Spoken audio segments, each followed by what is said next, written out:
Rain hit the windshield so hard that Megan Ward could barely see the road in front of her. She gripped the steering wheel with both hands, knuckles pale, while in the back seat her daughter Lily coughed so hard her small body shook against the car seat straps. "Almost there, baby," Megan said, though she wasn't sure if it was true. The pharmacy was 4 blocks away, but the streets were flooded, and every red light felt like it lasted an hour. Lily's face was flushed, her lips dry, her breathing shallow and fast. The fever had spiked an hour ago, climbing past the number that made Megan's stomach drop. She had already called the emergency line twice. Both times, she was told to bring her daughter in if it got worse, but the nearest emergency room was 40 minutes away in this weather, and Megan didn't have 40 minutes. She had medicine she could get in 5. She parked crooked outside Doyle's pharmacy, threw the door open before the car had fully stopped, and pulled Lily into her arms, blanket and all. The rain soaked through her thin jacket in seconds. She ran. Inside, the fluorescent lights buzzed too bright after the darkness of the storm. The pharmacist, a tired-looking woman named Nora, looked up from behind the counter. "She's burning up," Megan said, breathless. "I need the fever medicine, the liquid kind, and whatever you have for her chest." Nora moved fast, pulling bottles from the shelf, scanning, typing. She set everything on the counter and read the total out loud. 41.20. Megan's stomach turned into ice. She already knew what was in her wallet. She had counted it twice in the car at every red light, doing math that never changed no matter how many times she ran the numbers. $36 and change. She had been hoping the total would be lower. It never was. "Can I get just the fever medicine for now? And maybe a smaller bottle of the other one?" Megan's voice cracked on the last word, and she hated that it did, hated that her daughter could hear it. Nora's eyes flicked toward Lily, who was shivering despite the blanket, despite the heat outside. The pharmacist's face softened, and she started pulling items back off the counter, recalculating, finding the smallest dose she could legally sell on its own. While this happened, a man near the back of the store stood very still beside a shelf of vitamins, holding a bottle he had no intention of buying. He had walked in 2 minutes before Megan, ducking through the door to get out of sight of a black car that had been following his own for the last 6 blocks. He wasn't here for medicine. He was here because a pharmacy at 11 at night was a place no one would think to look for a man like him. His name was Daniel Hart, and most people in this part of the city said his name the way they said the names of storms, with respect and a healthy amount of fear. He had not meant to watch the woman with the sick child, but once he started watching, he found he could not stop. He watched Nora ring up the smaller order. He watched Megan's hands shake as she counted out bills and coins onto the counter, every cent she had, and watched Nora quietly round the price down without saying why, sliding $2 of change across the counter that Megan hadn't actually earned. Megan looked at the change in her palm. She looked at the receipt. She looked at Nora, who was already turning away, pretending to organize a shelf that didn't need organizing. "This isn't right," Megan said. "You undercharged me." "Just take it," Nora said, not turning around. "Go home. Take care of your girl." "I can't," Megan said, and she walked back to the counter and set the $2 down like it was the easiest decision in the world, like it didn't matter that those $2 could have bought her another hour of bus fare tomorrow, or half a loaf of bread, or anything at all that she needed and didn't have. "Thank you for the medicine. I'll figure out the rest next time." She turned and walked out into the rain with her daughter wrapped against her chest, the small white bag clutched in one fist like it held something far more valuable than what it actually contained. Daniel did not move for several seconds after the door swung shut behind her. He had built his entire life around reading people quickly, separating what they said from what they meant, what they showed from what they hid. He had learned long ago that desperate people lied, that desperate people took whatever they were offered and asked questions never. He had seen men far wealthier than Megan Ward cheat a dying relative out of a will, had seen grown men steal from people who trusted them, had built an empire, in part, on the simple fact that most people, given the choice between honesty and survival, chose survival every single time. Megan Ward had chosen something else. Outside, the black car that had been following him was gone, or at least it appeared to be, the street empty except for rain hammering against asphalt. Daniel stepped to the window and watched Megan's old car pull away from the curb, taillights smearing red through the downpour. "You good?" Victor Lane's voice came through the phone in Daniel's coat pocket, low and tense. "We lost the tail 2 blocks back, but Boone's people don't usually give up that easy." "I'm fine," Daniel said. He was still looking at the spot where the taillights had disappeared. Pull the car around. I need an address. Whose? Daniel didn't answer right away. Through the rain-streaked glass, the world outside looked exactly the same as it had 10 minutes ago. The same wet street, the same flickering sign across the road, the same danger somewhere out there waiting for a man like him to make a mistake. But something inside Daniel's heart had shifted, quiet and certain, the way a single domino falls before anyone notices the rest are already moving. The woman who just left, he said. Find out who she is. Victor pulled the car around within 90 seconds, exactly the way Daniel had trained him to. Daniel slid into the back seat and pulled the door shut just as headlights swept across the front of the pharmacy from the opposite end of the block. There, Victor said, his eyes flicking to the rearview mirror. Same car as before. They must have circled back. Drive normal, Daniel said. Don't run. Running tells them we're scared.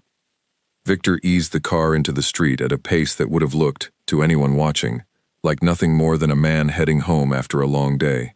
Behind them, the black sedan pulled out from its hiding spot and matched their speed, staying 3 car lengths back, close enough to be a threat, and far enough to deny it if questioned. Daniel did not turn around to look. He didn't need to. He had spent 15 years learning the difference between men who followed out of curiosity and men who followed because they had been told to, and the difference was always in the distance they kept. Curious men got close. Hired men stayed back, patient, willing to wait for a mistake. Boone's getting bold, Victor said. Following you this close, this late. He wants you to know he can find you anywhere. Let him watch, Daniel said. He won't do anything tonight. He's still counting the cost of doing it wrong. That was true, and Daniel believed it. But belief and certainty were not the same thing, and the last 6 months had taught him that Carter Boone's patience had limits nobody had ever managed to measure. 3 months ago it had been a warehouse fire that conveniently happened to belong to one of Daniel's suppliers. 2 months ago it had been a man Daniel trusted, found to have been selling information to Boone's people for a fraction of what loyalty should have cost. Last month it had been a phone call, no words at all, just 30 seconds of silence and then a click, the kind of message that meant exactly what it was meant to mean. Daniel watched the black car in the side mirror until it finally peeled off at the next intersection, vanishing down a side street like it had never been there at all. He let out a breath he hadn't realized he was holding. Address, he said again. The woman from the pharmacy. Victor glanced at him through the mirror but didn't ask the question sitting behind his eyes. He had worked for Daniel long enough to know that some orders came with explanations and some didn't, and this one, clearly, was the second kind. Give me an hour, Victor said. Daniel nodded and looked back out the window at the rain, at the city sliding past in long smears of light and shadow, and thought about $2 sitting on a pharmacy counter, returned by a woman who had nothing left to spare. Across town, in an apartment on the 3rd floor of a building with a broken elevator, and a landlord who answered calls only when rent was due, Megan Ward sat on the edge of her daughter's bed and measured out the first dose of medicine with hands that had finally stopped shaking. The little plastic cup held barely more than a sip, a small, ordinary amount that looked far too small to matter against a fever that had climbed all evening like it meant to take something from her. This is going to taste a little funny, Megan said, brushing damp hair away from Lily's forehead. But it's going to make you feel so much better, I promise. Lily made a face at the first swallow, the way she always did, and Megan almost laughed despite everything, because even sick, even scared, her daughter still had room for the small rebellion of disliking medicine. She tucked the blanket higher around Lily's shoulders and sat with her, watching her breathing slow, watching the flush in her cheeks settle from something frightening into something merely uncomfortable.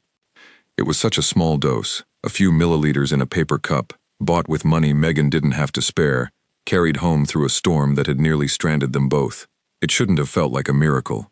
But sitting there in the dark, listening to her daughter's breathing even out for the first time in hours, Megan let herself believe, just for a moment, that maybe the worst of tonight was over. She had no way of knowing that across the city, a man she had spoken to for less than 2 minutes was already deciding to change the rest of her life. She had no way of knowing that the $2 she had given back, the smallest and easiest decision she had made all night, had set something in motion that neither the rain, nor the distance, nor the danger gathering on the other side of town would be able to stop. All she knew, in that moment, was that her daughter was finally, quietly, asleep. Morning came too fast, the way it always did. Megan left Lily with the downstairs neighbor, a retired schoolteacher named Patricia who watched her for a few dollars, and the company, and caught the 7:15 bus to the laundry service, where she had folded other people's sheets and towels for going on 3 years. Her supervisor, a heavyset man named Carl who ran the floor with the patience of someone who had given up expecting anything good from his shifts, clocked her in without comment, though he did glance at the dark circles under her eyes before turning back to his clipboard. "Late night?" he asked, not really wanting an answer. "Something like that," Megan said, pulling on her gloves and stepping up to the folding line. She worked 8 hours on her feet, the air thick with bleach and steam, her mind drifting more than once to the bottle of medicine sitting on Lily's nightstand, and the math she still needed to do before the next bill came due. At noon, she ate a sandwich standing up in the break room because sitting down felt like a luxury she hadn't earned yet, and at 3 she clocked out, caught a second bus across town, and started her evening shift cleaning the offices of an insurance company that occupied 4 floors of glass and quiet, expensive carpet she vacuumed every night, without anyone inside ever learning her name. It was not a hard life by the standards of people who had never lived it, not the kind that made the news or earned sympathy from strangers. It was simply relentless, an endless string of small obligations that left no room for anything beyond the next bill, the next shift, the next dose of medicine measured carefully into a paper cup. Megan had stopped, somewhere in the last 2 years, asking herself whether she was happy, because the question felt like a luxury too, something other people got to ask themselves while she was busy keeping her daughter alive. She did not know, scrubbing a stranger's desk at 9 that evening, that a folder with her name on it was already open on a table across town, that a man with more power than she could imagine had already decided, somewhere in the quiet of his own complicated conscience, that her life was about to stop being quite so relentless. Victor Lane did not need an hour. He needed 40 minutes and a contact inside the county records office, who owed him a favor older than some of the buildings downtown. By the time Daniel reached the apartment above the bar he used as an office on quiet nights, Victor was already waiting with a folder that wasn't thick, but was heavy in the way that mattered. "Megan Ward," Victor said, setting the folder on the table. 29. Works 2 jobs, mornings at a laundry service, evenings cleaning offices downtown. Husband left when the daughter was 4. No support payments, no forwarding address, nothing. She's 2 months behind on rent. Landlord's a man named Doyle, same family that owns the pharmacy. Actually, small world. He's already filed the paperwork to start eviction if she misses a 3rd payment. Daniel flipped open the folder and scanned the pages without sitting down. The daughter, Lily Ward, 6 years old. Victor's voice changed slightly, the way it always did when the subject turned to a kid, a softness he didn't show for much else. "She's got a heart condition, something called a septal defect, a hole between 2 chambers that never closed up right when she was born. Doctors have been managing it with medication for 2 years, but the file says it's gotten worse. She needs surgery, the kind of surgery that costs more than most people make in 5 years, and Ward doesn't have insurance that covers more than a fraction of it." Daniel was quiet for a long moment, looking down at a photograph clipped to the inside of the folder, a school picture of a small girl with a gap-toothed smile and her mother's same stubborn chin. "How long does she have before it becomes an emergency?" "Doctors gave it 6 months, maybe less if she catches something that strains her heart the way tonight's fever did. That's actually why they were rushing for that medicine. A fever like that puts extra stress on a heart that's already working overtime." "There's more," Victor added, flipping to the next page. "Her sister offered to help with money a year ago. Ward turned her down, something about not wanting to be a burden, even though the sister's apparently doing fine for herself out west. She's been working 60-hour weeks since the husband left, missing half her daughter's school events because the laundry shift runs late, and still finds time to walk her to the bus stop every single morning, rain or not, according to a neighbor I talked to.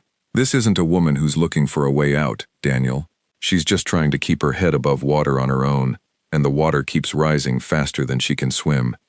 Daniel closed the folder slowly. He had read 100 files in his life, men who owed money, men who'd crossed lines, men whose families needed protecting or punishing, depending on which side of a deal they'd landed. This was the first file in a long time that made something tighten behind his ribs that had nothing to do with business. "I want eyes on her building," he said. "Quiet ones.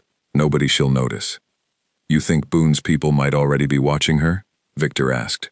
and the question hung there with more weight than either of them wanted to admit. "I don't think anything yet," Daniel said, "but I followed her into a pharmacy I didn't plan on visiting, and Boone's car was 3 blocks behind mine the whole way there. If they made me, there's a chance they made her too, even if it means nothing to them right now." Victor didn't argue. He had learned a long time ago that when Daniel's voice dropped into that particular register, flat and careful, it meant he was already 3 moves ahead of whatever was happening in the room. That night, after Victor left to arrange the quiet kind of watching that wouldn't draw attention, Daniel sat alone in the office with the folder still open on the desk. He thought about his own mother, a woman who had worked 2 jobs not unlike Megan Ward's, who had once gone 3 days without eating so that Daniel and his younger brother could have dinner, a fact she had never told him directly, but one he had pieced together years later from the careful way she rationed food during hard months. He thought about how easily a person could be 1 bad month away from losing everything, and how rarely anyone with power ever noticed or cared enough to look. He remembered, with a clarity that surprised him, a single winter when he was 9 years old, when the building they lived in lost its heat for 11 days because the landlord refused to pay for repairs until the city forced his hand.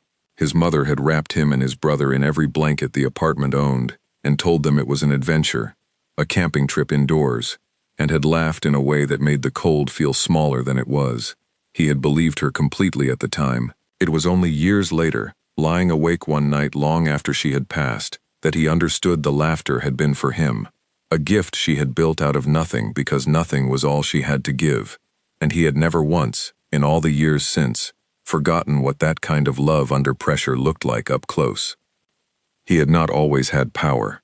There had been a version of Daniel Hart, younger and hungrier, who had clawed his way up from a neighborhood not so different from the one Megan Ward lived in now, who had learned the rules of this life the hard way, by surviving men who would have ended him without losing a night's sleep over it.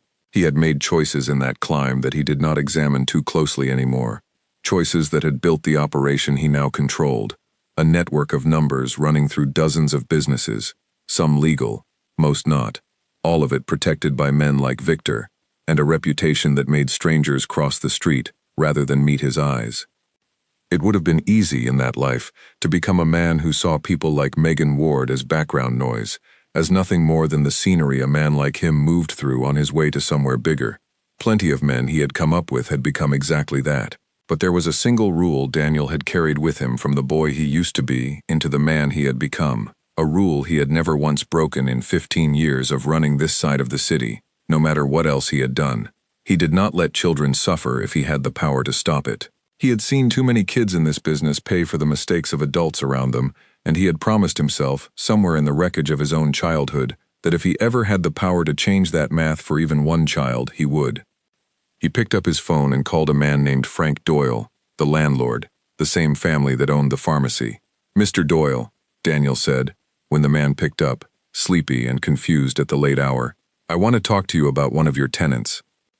By morning, the eviction paperwork against Megan Ward had quietly disappeared, replaced by a note in the file claiming a clerical error, and 3 months of back rent had been paid in full by a corporation Doyle had never heard of before that night and would, after a polite and very specific phone call, never ask questions about again. Megan found out about the rent 2 days later, when Doyle called to apologize, awkwardly, for the confusion over her account, explaining that everything was settled and she had nothing further to worry about. She stood in her kitchen holding the phone long after the call ended, staring at nothing, trying to make sense of a stroke of luck that didn't have an explanation attached to it. She had not paid anything. She had not asked anyone for help. And yet the weight that had been sitting on her chest for 2 months, the constant low hum of dread that came from knowing eviction was one missed payment away, had simply lifted overnight. She told herself it didn't matter why. She told herself to be grateful, and move forward, and not look too closely at a gift she couldn't afford to question. But 3 nights later, when she came home from her evening cleaning shift to find a plain white envelope tucked under her door, with no name, no note, and $800 in cash inside, she understood that this was not luck. This was a pattern. And patterns, in Megan's experience, almost always came with a price attached, even when nobody told you what that price would be. She sat on her couch with the envelope in her lap and Lily asleep in the next room, and for the first time since the rain-soaked night at the pharmacy, She let herself cry. Not from fear this time, but from something closer to disbelief. The strange and uncomfortable relief of being helped by someone who refused to be seen. She did not know, sitting there, that the man responsible for the envelope was, at that exact moment, standing across the street in the shadow of a closed storefront, watching her window, with the kind of attention he rarely gave anything that didn't directly threaten his life or his business. She did not know that 2 blocks further down, in a car with its headlights off, a man working for Carter Boone had spotted Daniel Hart's car parked in a part of town it had no business being in twice in 1 week, and was already on the phone, reporting the address to a man who collected information about his enemies, the way other people collected debts, patiently and always with interest. The next morning, Megan called in sick to her cleaning job for the first time in over a year, and instead of resting, she did the only thing that made sense to her. She investigated. She held the envelope up to the light, looking for a watermark or a logo, anything that might explain where $800 in cash had come from. She walked to the corner store and asked the owner, an older man named Henry who had known her for 3 years, whether anyone unusual had been asking around the building. Henry had nothing concrete, only a vague memory of a black car parked across the street 2 nights running, gone before sunrise both times. A black car. The detail settled into Megan's mind and refused to leave. She thought about the man from the pharmacy, the one near the back shelf who had been holding a bottle of vitamins like it might bite him, who had left moments after she did without buying anything at all. She hadn't paid him much attention that night, too consumed with her daughter's fever to notice anyone else in the room, but now, replaying the memory, she remembered the way he had watched her at the counter, the stillness of him, the way his eyes had followed the transaction like it meant something to him personally. It was a thin thread to pull, barely a thread at all, but it was the only one she had.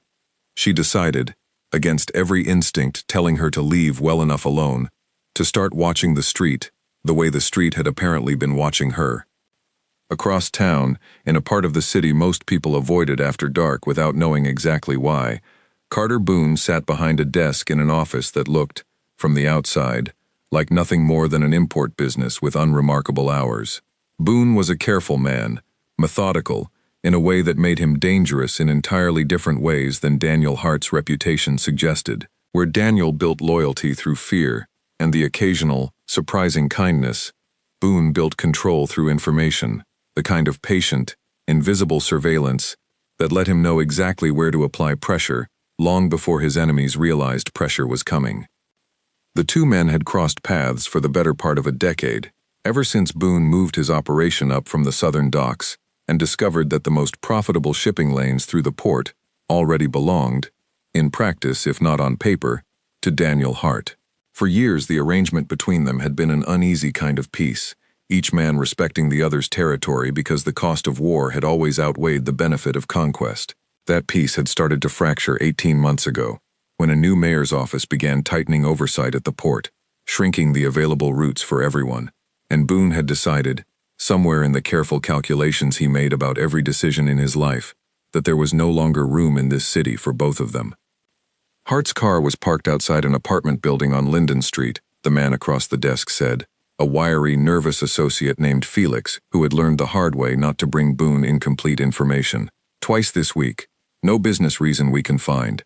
No properties he owns nearby. No associates living there. Just him, alone, watching one window for almost an hour both times. Boone leaned back in his chair, considering this with the same careful attention he gave to everything, turning the fact over like a stone, looking for the angle that would make it useful.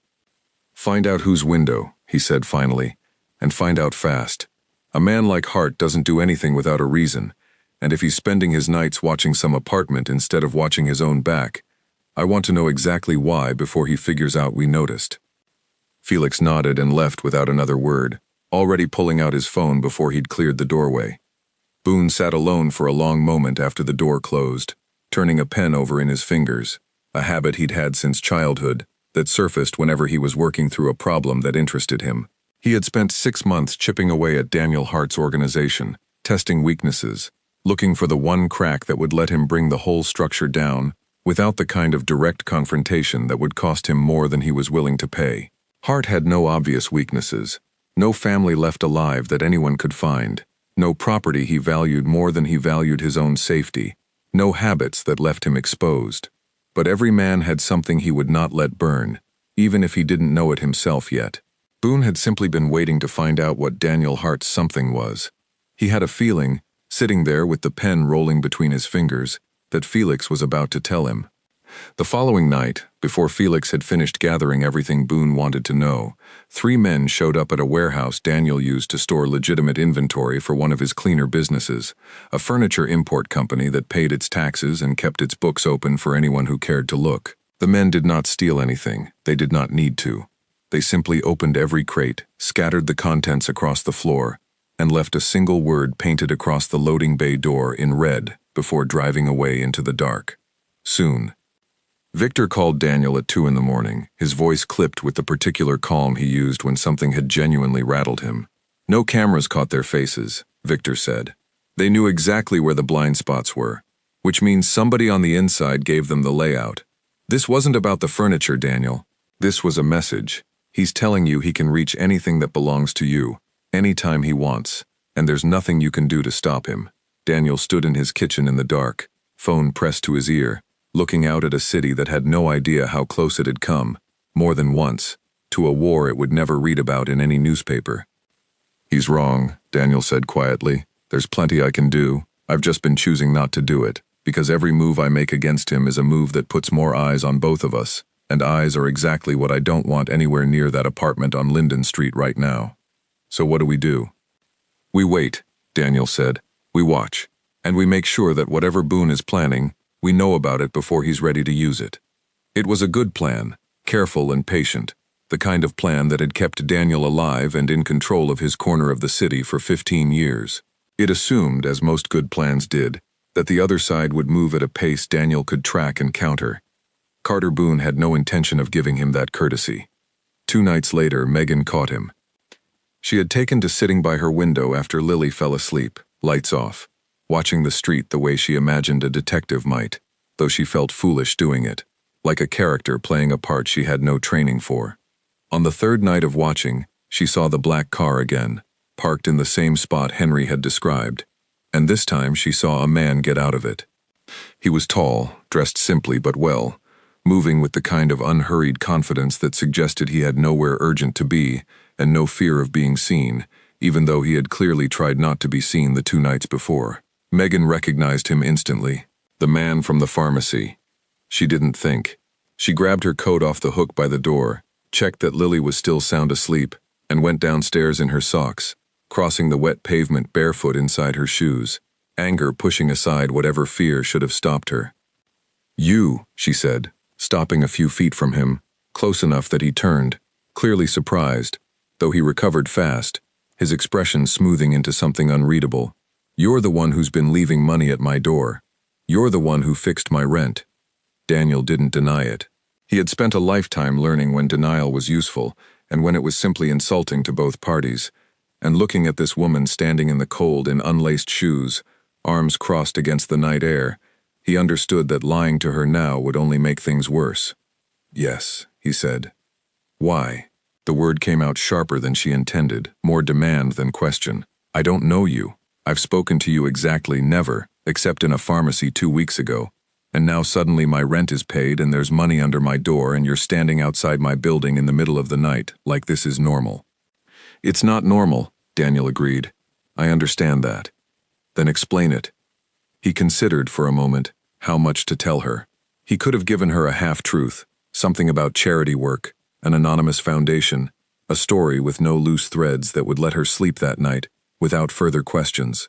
It would have been easy, and it would have been kind, in its own way, a mercy that let her keep believing in a version of the world where help arrived without complications.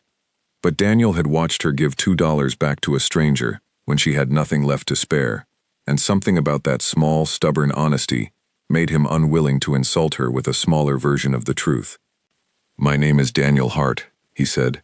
"I run a business in this city that you've probably heard of, even if you don't know my name attached to it. I'm not a good man, by most definitions. I've done things in my life I don't talk about and don't apologize for, because apologizing wouldn't undo them. But I saw you in that pharmacy give back money that wasn't yours when you had every reason in the world to keep it, and it stuck with me in a way I can't fully explain. I had my people look into your situation. I found out about your daughter. I paid your rent and left you that money because I have more of it than I know what to do with, and you needed it, and that seemed, to me, like a problem with an obvious solution. Megan stared at him, the anger in her chest competing with something closer to disorientation. You're telling me you're some kind of criminal. I'm telling you the truth, Daniel said, which is more than most men in my position would offer you. And I'm supposed to just take money from a man like that? No explanation, no strings. Just trust that there's nothing underneath it? You don't have to trust anything, Daniel said. You can give the money back right now if you want. I won't stop you, and I won't come back if you ask me not to. Megan laughed, short and humorless, the sound surprising even her. You know what's funny? My husband used to say things like that. Trust me, no strings attached. I'll be there when you need me.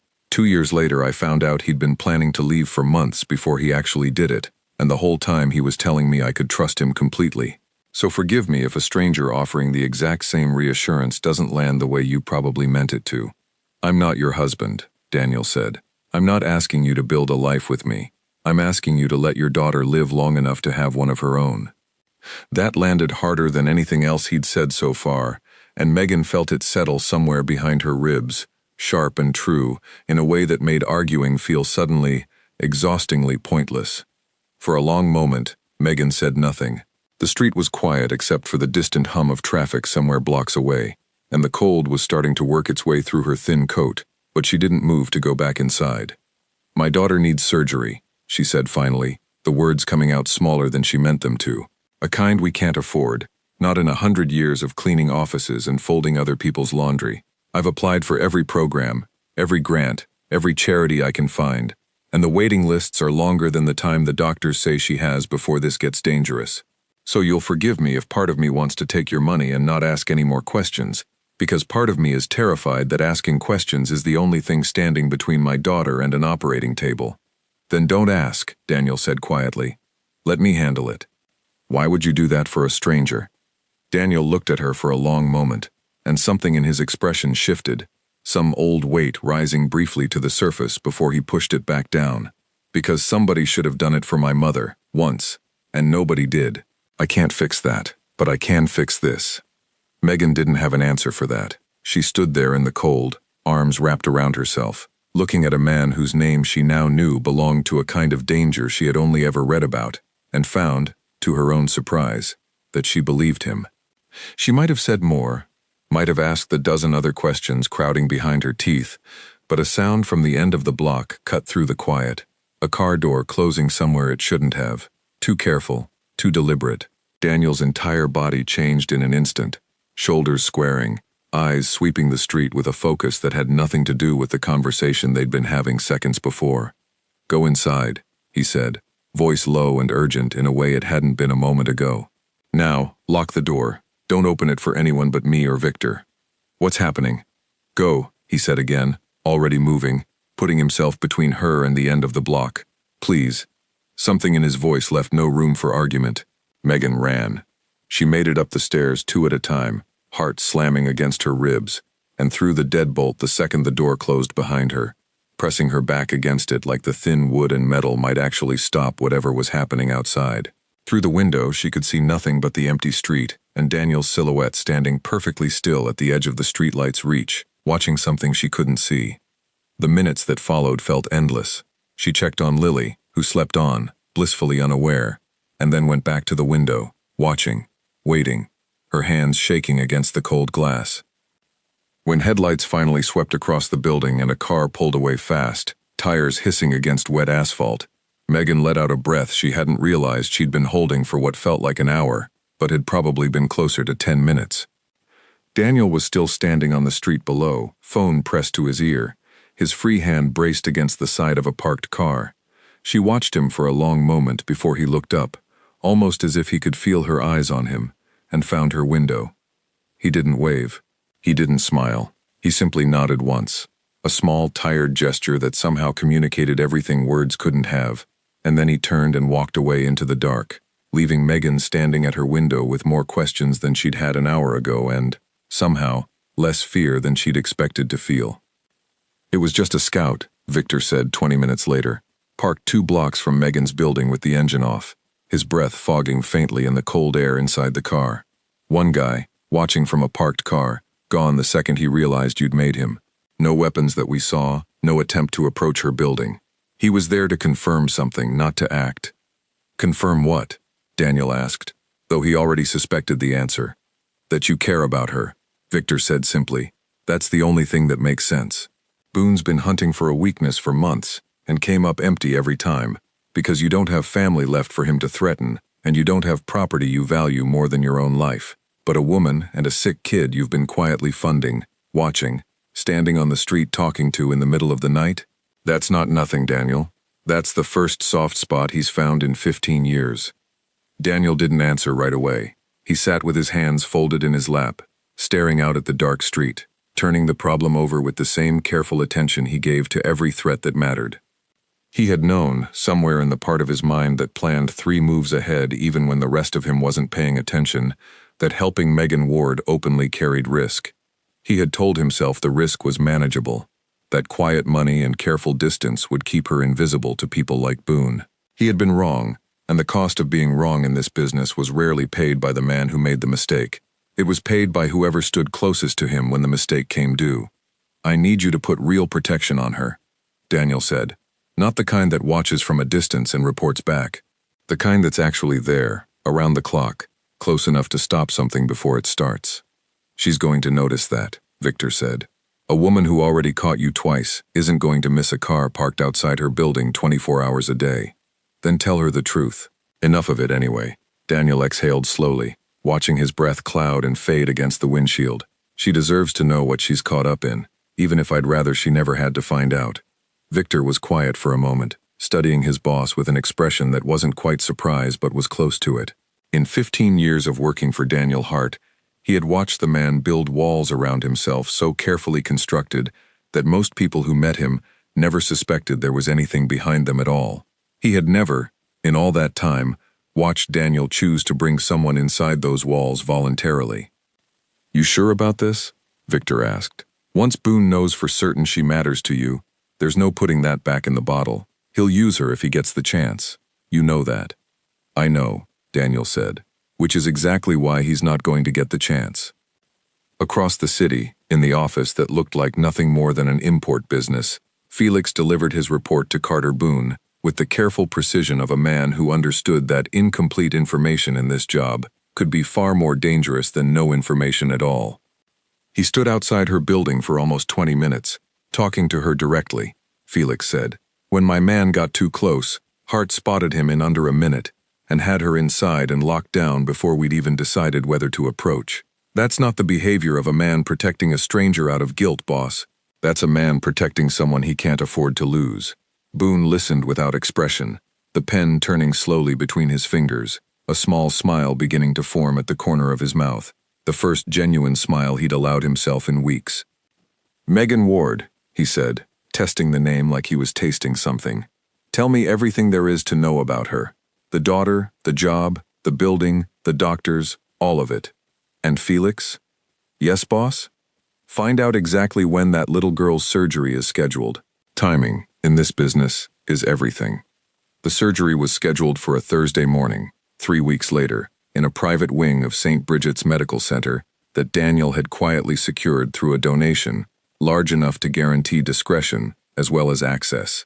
The surgeon, a soft-spoken specialist named Dr. Ellis who had repaired more small hearts than she could count, met with Megan twice beforehand, walking her through every detail of the procedure with a patience that made the impossible feel, for the first time in 2 years, like something survivable.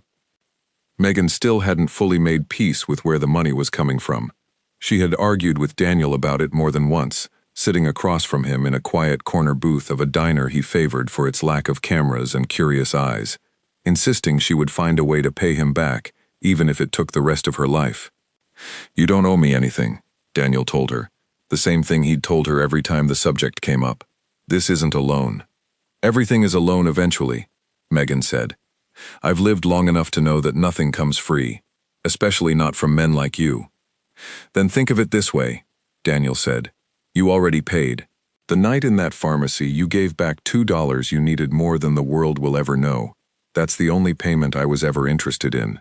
It was around that same time that Lily met Daniel properly for the first time, no longer just a shape glimpsed through a window, or a name overheard in worried conversations after bedtime. Megan had hesitated for days before allowing it, unsure how to explain a man like Daniel to a 6-year-old. But in the end, Lily solved the problem herself, padding out of her room in dinosaur pajamas one evening to find him sitting at the kitchen table and simply asking, with the blunt curiosity only children seem to possess, whether he was the reason her mom kept smiling at her phone. Daniel had looked, for one of the only times Megan ever witnessed, completely at a loss for words. "Maybe," he said finally, which made Lily grin like she'd solved a riddle. After that, he came by more often, never staying long, never overstepping the careful boundaries Megan had set, but enough that Lily began saving her drawings for him, enough that she asked, more than once, whether he would be at her surgery, a question that made something in Daniel's chest tighten every time he heard it, because the honest answer was that he intended to be there whether anyone gave him permission or not.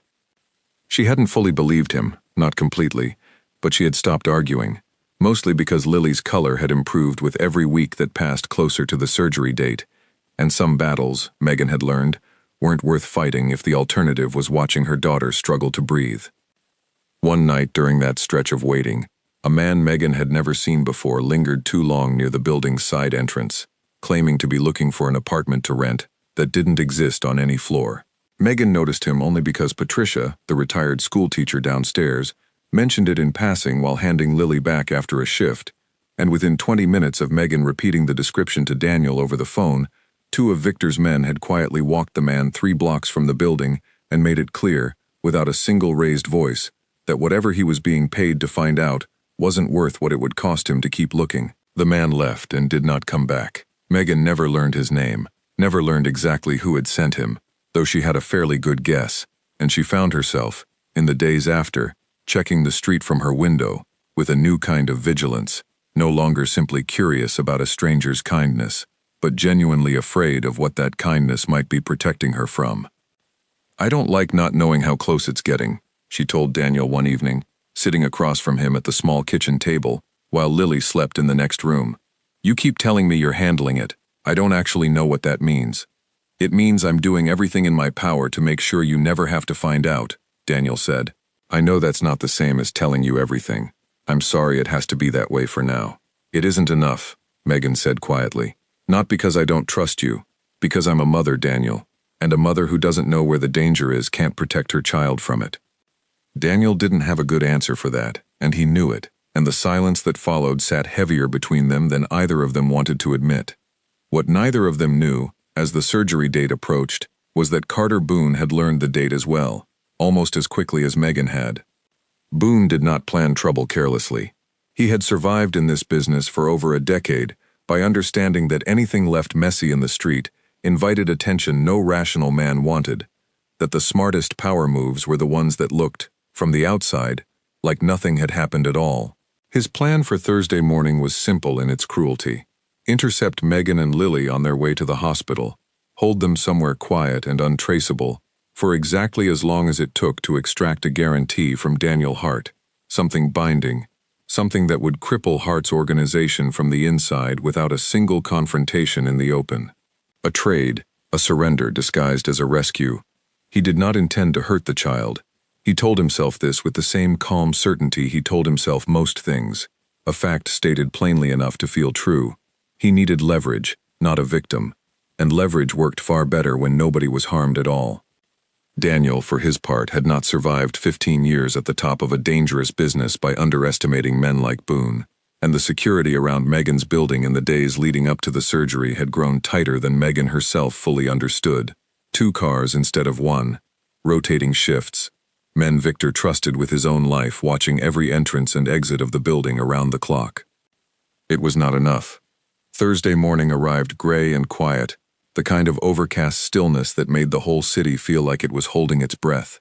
Megan dressed Lily in the comfortable clothes Dr. Ellis had recommended, packed a small bag with her daughter's favorite stuffed rabbit and a coloring book to pass the time before the surgery, and called down to confirm the car Daniel had arranged was waiting. It was waiting. It simply wasn't the car they expected. The vehicle that pulled up outside the building looked, from the third-floor window, identical to the one that had carried them to every appointment for the past 3 weeks. Same model, same dark color, parked in precisely the spot the real car always used. Megan had no reason to question it. She and Lily climbed into the back seat together, Lily clutching her rabbit, chattering nervously about whether the hospital would let her keep her socks on during the surgery, and the car pulled smoothly away from the curb. It was 4 blocks later, when the car turned away from the route to St. Bridget's instead of toward it, that Megan's stomach dropped into ice for the second time in a month. "Excuse me," she said, leaning forward. "This isn't the way to the hospital." The driver didn't answer. The locks on the doors clicked down with a soft, final sound that Megan felt in her chest before she fully understood what it meant. "Stop the car," she said, voice rising, fear sharpening every word. "Stop the car right now." Lily, sensing the change in her mother's voice before she understood the words, began to cry, small frightened sounds that cut through Megan worse than any threat could have. Megan's mind raced through every option she had, which amounted to almost none. She tried the door handle anyway, twice, knowing it wouldn't open and pulling at it regardless, because doing nothing felt worse than doing something useless. She pressed her body sideways, shielding Lily from the driver's view as much as the cramped back seat allowed, and pulled her phone from her coat pocket, fingers trembling so badly it took 3 tries to unlock the screen. She had one number saved under a single letter, the way Daniel had told her to save it the week before, in case there was ever a night like this one. The call connected on the first ring. "Daniel," she whispered, voice shaking but steady enough to get the words out. "They took us. Different car. They locked the doors. I don't know where we're going. Please, please, I don't know what to do." "I know," Daniel said, and the calm in his voice was so sudden and so absolute that it cut straight through Megan's panic, like a hand closing around hers in the dark. "We're already moving. I need you to listen to me. Don't fight them. Don't give them a reason to do anything sudden. Hold Lily. Keep her calm if you can, and trust that I am coming, right now, faster than you think is possible." The phone went dead a moment later, taken from her hand by the man riding in the front passenger seat, who turned around just long enough to look at her, with an expression that wasn't unkind, exactly, only patient, the way a man looks at a problem he has already decided how to solve. In the front seat of the real car, 3 blocks behind and closing fast after Victor's man spotted the substitution on a traffic camera feed he'd been monitoring as a precaution, Daniel Hart received the call that turned his blood to ice. "They took the car," Victor said, voice tight with barely controlled urgency. "Boone's people switched vehicles at the curb. Must have had someone watching the building for days to time it this perfectly. We're tracking them now, 3 blocks out, heading toward the industrial district." "Get every man we have moving," Daniel said, already in motion, already pulling on his coat as he crossed the office toward the door. "Nobody touches that car until I'm there. Nobody." The drive that followed was the longest 20 minutes of Daniel Hart's life. He had survived ambushes before, survived betrayals and the kind of danger most people only saw in movies, and through all of it, he had never once felt the particular, suffocating fear that gripped him now, watching the tracking dot on Victor's phone move steadily toward an abandoned warehouse district on the edge of the city. Twice they nearly closed the gap. Once at a stretch of road where construction had narrowed traffic down to a single lane, Victor's car came within sight of the substitute vehicle, close enough to read the license plate before the other driver noticed them in his mirror, and cut hard down a side street, forcing 2 of Daniel's other cars to scramble through back alleys to keep the trail alive. Once more, 3 blocks from the warehouse district, a delivery truck pulled out of a loading dock at exactly the wrong moment, and Daniel watched, jaw tight, hands gripping the seat in front of him, as the gap between his car and the tracking dot widened by precious seconds he could not afford to lose. "Faster," he said, though there was no faster left to give, Victor already pushing the engine harder than the wet streets should have allowed. By the time they reached the gates of the industrial district, the substitute car was nowhere in sight, only the tracking dot on the phone, blinking steady and unmoving now, deep inside a cluster of warehouses that all looked the same in the gray afternoon light. Daniel forced his breathing to slow, forced the fear back down into the place he kept it locked away during everything else in his life, because fear was useless to Megan and Lily right now, and only a clear head would get them out alive. Boone's men brought Megan and Lily through a side entrance of a warehouse that had once processed shipping containers and now sat mostly empty, used only for meetings nobody wanted recorded. Megan held Lily against her chest the entire walk inside, whispering reassurances she didn't fully believe herself, scanning every exit, every face, looking for any opening at all. There wasn't one. 4 men, calm and unhurried in a way that frightened Megan more than shouting would have, guided them into a small office at the back of the warehouse and left them there, the door locked from the outside, a single bare bulb humming overhead. "Mommy, I'm scared," Lily whispered, burying her face against Megan's shoulder. "I know, baby," Megan said, holding her tighter, fighting to keep her own voice steady. "I know. I'm right here. I'm not going anywhere."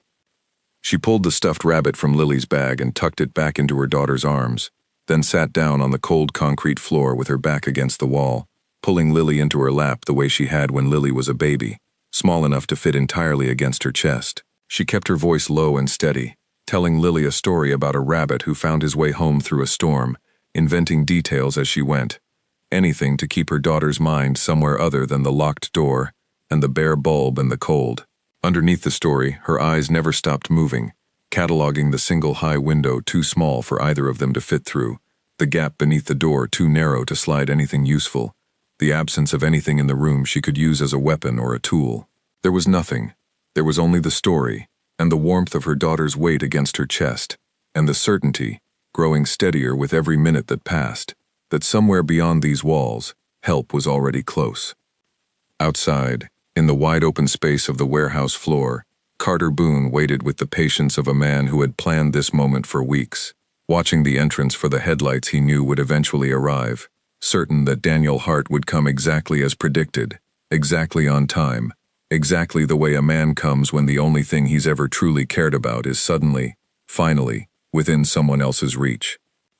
Daniel arrived at the warehouse with 6 men behind him, and a calm settled over his features that unsettled even Victor, who had seen Daniel angry before, had seen him cold, had seen him calculating in the middle of crises that would have broken lesser men. He had never seen him quite like this, a stillness that felt less like control and more like something past the edge of it. Carter Boone stood in the center of the warehouse floor when Daniel walked in, flanked by 4 of his own men, the picture of a man entirely confident in his position. "Daniel Hart," Boone said, spreading his hands in a gesture that might have looked welcoming on anyone else. "I have to admit, I didn't expect you quite this fast.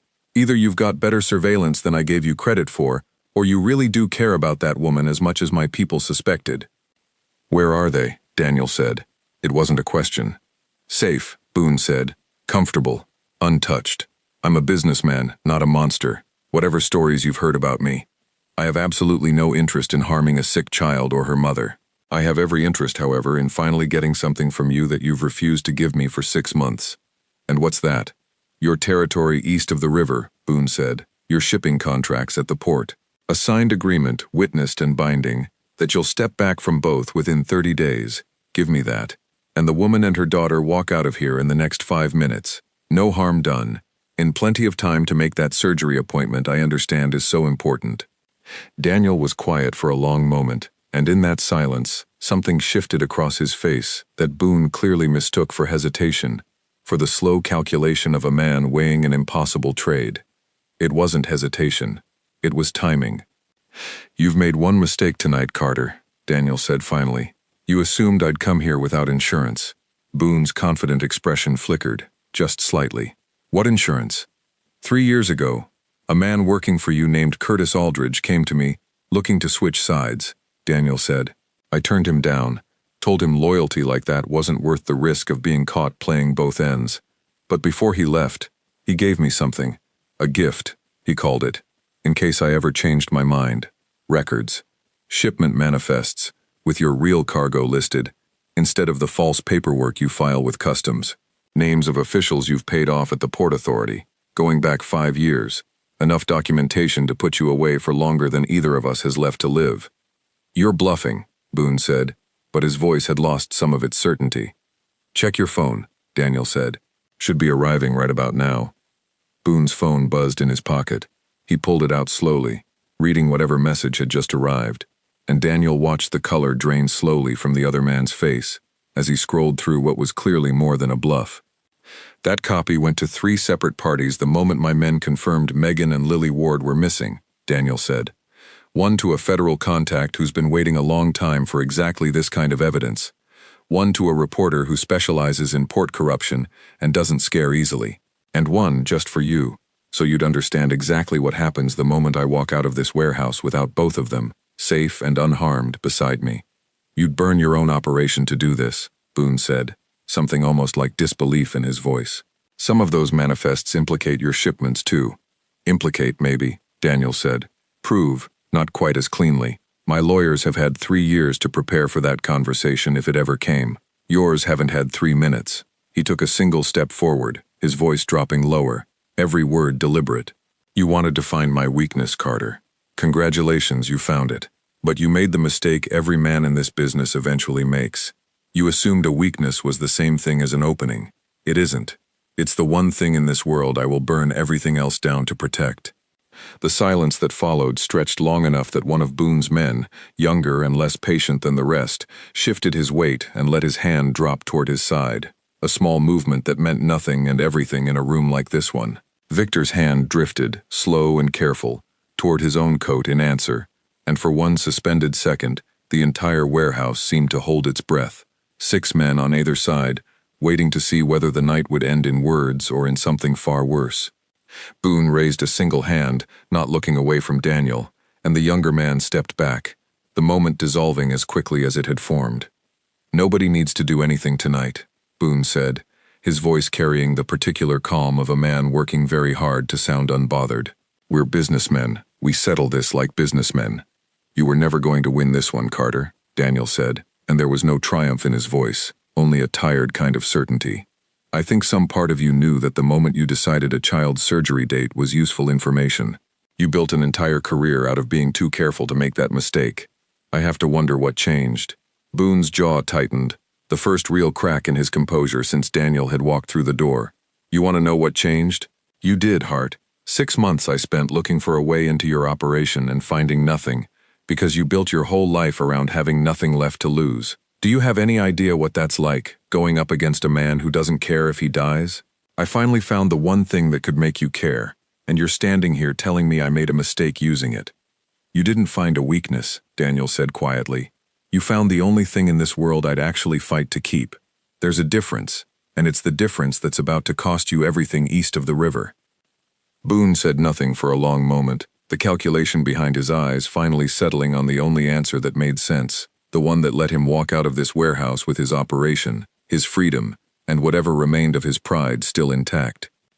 But Boone, calculating man that he was, had already done the math, had already understood that whatever he gained today would cost him everything tomorrow, and a man who had survived this long hadn't done it by making trades that lost more than they won. Bring them out, Boone said finally, not looking at Daniel, the words clipped and furious but final. 2 minutes later, the office door at the back of the warehouse opened, and Megan walked out with Lily held tight against her chest, both of them pale but unharmed, blinking against the brighter light of the main floor. Megan's eyes found Daniel immediately, and something in her chest, something that had been clenched tight with fear for the better part of an hour, finally loosened at the sight of him. She didn't ask questions. She didn't argue or hesitate. She crossed the warehouse floor as fast as she could without jostling Lily too much, and when she reached him, Daniel put one arm around her shoulders and guided both of them toward the door, his body angled between them and Boone's men the entire walk out, a wall that did not waver until they were safely in the car, and the warehouse had shrunk to nothing in the rearview mirror. The surgery, delayed by barely 90 minutes from its original schedule, proceeded that afternoon exactly as planned. Dr. Ellis worked with the calm precision of a woman who had done this exact procedure dozens of times, closing the small hole in Lily Ward's heart that had shadowed every day of her short life, and 3 hours later, Megan sat beside a hospital bed, watching her daughter sleep with a steadiness in her small chest that Megan had never quite seen before, even on the calmest nights. Daniel waited outside the room the entire time, refusing the chair Victor offered him, standing instead at the window of the hallway with his hands in his pockets, watching the parking lot below with the same patient attention he gave to everything that mattered. When Dr. Ellis finally emerged to say the surgery had gone perfectly, that Lily would make a full recovery, Daniel felt something loosen in his chest that he hadn't realized had been wound so tight.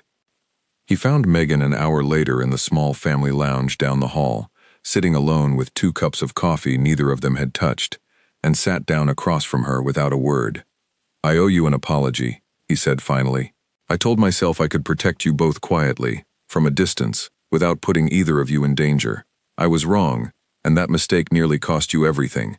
You also walked into a warehouse full of dangerous men and got us out without anyone getting hurt," Megan said. "I think that evens things out more than you're giving yourself credit for. It shouldn't have come to that at all." "Maybe not," Megan said, "but it did, and you came anyway." "That's not nothing, Daniel. That's not nothing at all." They sat in silence for a while after that, the kind of silence that didn't need filling. 2 people who had been strangers a month ago and were, somehow, something entirely different now, something neither of them had a name for yet. "What happens now?" Megan asked eventually. "With him. With Boone." "He'll back off," Daniel said. "Men like him survive by knowing when a fight costs more than it's worth. He knows now that I'll burn my own house down before I let him use you or Lily against me again. That makes you both far more dangerous to threaten than anything else he could come after." "And what happens with us?" Megan asked, quieter this time, watching him carefully. Daniel considered the question for a long moment, turning his coffee cup slowly between his hands, thinking about a pharmacy on a rainy night, and $2 returned by a woman with nothing left to spare, about a small dose of medicine measured into a paper cup that had somehow, impossibly, changed the direction of his entire life. "I don't know," he said honestly. "I know I'm not the kind of man most people would choose to build a life around. I know the world I live in is dangerous, and complicated, and not something I can simply walk away from, no matter how much tonight made me wish I could. But I know that watching you give that money back was the first time in years I'd seen someone choose honesty over survival, and I haven't been able to stop thinking about it since. Whatever this is, I'd like to find out, if you're willing." Megan looked at him for a long moment, this man who had upended her entire life in the space of a month, who had paid her rent and saved her daughter, and walked into danger without a moment's hesitation when it mattered most, and found, somewhere in the exhaustion and relief of the longest day of her life, that she was smiling. "I think," she said slowly, "that I'd like to find out too."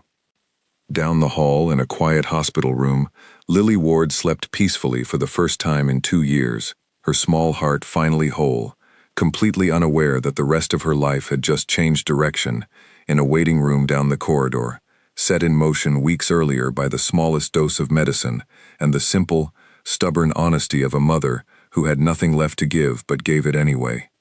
6 weeks later, the leaves on Linden Street had started to turn, and the apartment on the 3rd floor of the building with the once broken elevator, now finally repaired, smelled like cinnamon and the candle Megan had treated herself to on a Tuesday, for no particular reason other than she finally could. Frank Doyle had fixed the elevator without being asked. The same week he quietly lowered Megan's rent for reasons he never fully explained, though Megan suspected it had something to do with a conversation he'd once had at 2 in the morning with a man whose name made even careful landlords careful. She had stopped questioning the small kindnesses that kept finding her lately, the extra few minutes Carl let her take at lunch, the way Nora always seemed to have her usual order ready before she finished crossing the pharmacy floor. She had spent so many years believing the world simply didn't notice people like her that she had nearly forgotten what it felt like to be seen, and now that she remembered, she found she didn't want to forget again. Lily sat at the small kitchen table with a coloring book spread in front of her, humming something tuneless and content while she worked, her cheeks full of color in a way Megan still wasn't fully used to seeing, still caught herself staring at sometimes when she thought no one was watching, simply marveling at the ordinary, miraculous sight of her daughter being well. A knock at the door interrupted the quiet. Megan opened it to find Daniel standing in the hallway, a small paper bag in one hand, looking almost sheepish in a way she had never once seen on him during the chaos of the previous month. "I come bearing supplies," he said, holding up the bag. "Victor's wife swears by this bakery. I have it on good authority that the cinnamon rolls cure everything from sadness to bad weather." "Is that a medical opinion?" Megan asked, stepping aside to let him in. "It's a Victor opinion, which around our office carries roughly the same weight." Lily looked up from her coloring book the moment Daniel stepped through the door, her face breaking into the kind of unguarded grin only children seem able to give freely. "Daniel, look what I made!" She held up a drawing. 3 figures standing beneath a crooked sun, the smallest one in the middle holding hands with the two on either side. Daniel crouched down beside the table to examine it properly, the way he examined everything, with full and undivided attention. "That's really good," he said. "Who's this one?" "That's me," Lily said, pointing. "And that's Mommy. And that's you." Daniel was quiet for a moment, looking at the crooked sun and the three figures holding hands beneath it, and something passed across his face that Megan had only seen once before, in a hospital hallway weeks earlier. The particular look of a man who had spent a long time believing certain doors in his life were permanently closed, only to find one standing open after all. "I like it," he said finally, his voice rougher than usual. "Can I keep it?" Lily nodded immediately, already reaching for a fresh page to start another one, already moving on to the next thing the way children do, while the people around them carried the weight of what had just happened a little longer. Later, after Lily had gone to bed and the apartment had gone quiet except for the soft hum of the radiator, Megan and Daniel sat together on the small couch, the drawing propped carefully against a lamp on the side table, where it would stay for a long time after that night. "Victor told me Boone's pulling his operations out of the East Side entirely," Daniel said, quietly. "No announcements, no trouble. He's not interested in testing whether I meant what I said in that warehouse." "Did you mean it?" Megan asked. "Burning everything down?" "Every word," Daniel said, without hesitation. "I'd do it again tomorrow if it meant keeping the two of you safe." I think that scared him more than any threat I could have made. A man who's willing to lose everything isn't a man you can negotiate with, and Boone has spent his whole career being very good at negotiating. Megan was quiet for a moment, watching the candle flicker on the kitchen counter, thinking about how strange it was that the most dangerous month of her life had also somehow become the one that finally let her breathe. "I went back to the pharmacy yesterday," she said. Nora was working the counter. "I told her what happened, all of it, the rent, the surgery, you. She didn't say much, just smiled and told me she always thought there was something different about the way I handed those $2 back that night, like she'd been waiting 2 years for someone to prove her right about something." "What was she right about?" Daniel asked. Megan looked at him for a long moment before she answered, something warm and unguarded in her expression that hadn't been there the first night she'd confronted him on this very street, cold and furious and terrified all at once. "That kindness finds its way back around eventually," she said, "even when you're not looking for it to." Daniel didn't have an answer for that, not right away. He thought about Boone, somewhere across the city, packing up an operation he'd spent a decade building, learning the hard way that some men could not be moved by threats, because they had already decided, long before the threat arrived, exactly what they were willing to lose. He thought about his mother, wrapping 2 cold children in blankets and calling it an adventure. He thought about a small white bag clutched against a rain-soaked coat, and a crooked drawing of 3 figures holding hands beneath a sun, already propped carefully against a lamp where it would stay. From the next room came the soft, even sound of Lily's breathing, steady and unhurried, a sound that no longer carried any fear in it at all, and Daniel found that he was listening to it the way other men listened to music they loved, like it was something worth memorizing. He reached over and took Megan's hand, and for the first time since a rainy night in a pharmacy that now felt like it belonged to an entirely different life, he let himself simply sit in the quiet, unguarded, and stay. It had taken one rainy night, one pharmacy counter, and $2 that didn't belong to her. From that single small moment, everything else had followed, faster and further than either of them could have imagined. Proof, if either of them had needed it, that the smallest choices a person makes are sometimes the ones that change everything, instantly, and for good.